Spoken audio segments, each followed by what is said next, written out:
বিকেলে ঘুম থেকে উঠেই দেখি বাড়িতে সবাই পুলি পিঠে করার আয়োজন করছে। তাই আমি ভাবলাম যে ভিডিওটা করে নিয়ে যাক, তাহলে তোমাদের সামনে শেয়ার করা যাবে যে আমাদের বাড়িতে পুলি পিঠেটা কীভাবে করা হয়। সবার বাড়িতে জেনারেলি পুলি পিঠে চাল পিঠে করা হয়, বাট আমাদের বাড়িতে কী হয়, সুজি দিয়ে পুলি পিঠে করা হয়। তো আমরা আগে থেকেই সুজিকে হালকা করে ভেজে নিচ্ছি, আর আগে থেকেই আমরা ছইটা করে নিয়েছি। তো সুজিটা যখন হালকা হালকা ভাজা হয়ে যাবে, পর আমরা পরিমাণ মতো সুজিতে লবণ দিয়ে দেব। লবণ দেওয়ার পর হালকা করে আবার নাড়িয়ে নেব, যাতে লবণটা সুজির সঙ্গে ভালোভাবে মিশে যায়। তারপরে আমরা কি করব, পাশে গরম জল করে রাখব। সেই গরম জলটা সুজির মধ্যে দিয়ে দেব, দিয়ে সুজিটাকে ভালো করে গরম জলের সঙ্গে আস্তে আস্তে করে মাখিয়ে নেব। যেভাবে আমি মাখাচ্ছি তোমরা দেখো, তোমরা ওইভাবেই গরম জল নিয়ে হালকা হালকা করে মাখিয়ে নেবে। খুব বেশি জল একেবারে দেওয়া যাবে না, একেবারে দিয়ে দিলে তাহলে কী হবে, জিনিসটা ঘেঁটে যেতে পারে। তো যতটা পরিমাণ জল লাগবে সেই জলটা আস্তে আস্তে করে নিয়ে তোমরা মাখাতে থাকবে।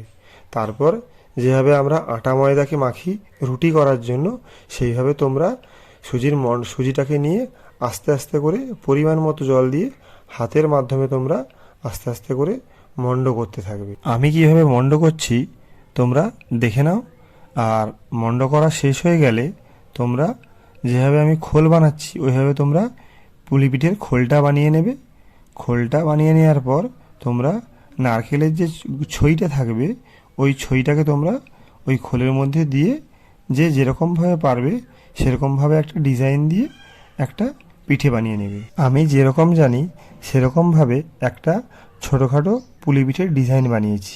তো আমার ডিজাইনটা কেমন হয়েছে প্লিজ তোমরা কমেন্ট বক্সে জানিও। এগুলো বানানো শেষ হয়ে গেলে পাশেই একটা গরম জলের হাঁড়ি রাখবে। ওই হাঁড়ির উপর একটা পাত্র রাখবে, পাত্রটা যেন ফুটো ফুটো হয়। তাহলে কি হবে না, ভেপারগুলো পিঠেতে লাগলে পিঠেটা সুন্দরভাবে হবে। তো এই পিঠেগুলো তো ভেপারে হয়, তাই আমরা পাত্রটা ফুটো ফুটো রাখবো। তারপরে পাত্রের উপর আস্তে আস্তে করে পিঠেগুলোকে চাপিয়ে দেব। তারপর কিছু একটা দিয়ে আমরা ঢাকনা দিয়ে দেব। তারপর একটুক্ষণ পরে দেখব যে পিঠেটা হয়েছে কিনা। যদি হয়ে যেয়ে থাকে তাহলে নামিয়ে নেব, আর যদি না হয়ে থাকে তাহলে আবার ঢাকনাটা লাগিয়ে দেব। তো এভাবেই পিঠেটা ভেপারাইজড করে আমরা পিঠেটা তৈরি করে নেব। এইভাবে তৈরি হওয়ার পরেও তোমরা খেতে পারো, বা একে তোমরা দুধে সিদ্ধ করেও খেতে পারো। আমার বাড়ির পুলি পিঠে তৈরিটা কেমন লাগলো আমাদের প্লিজ কমেন্টে জানিও।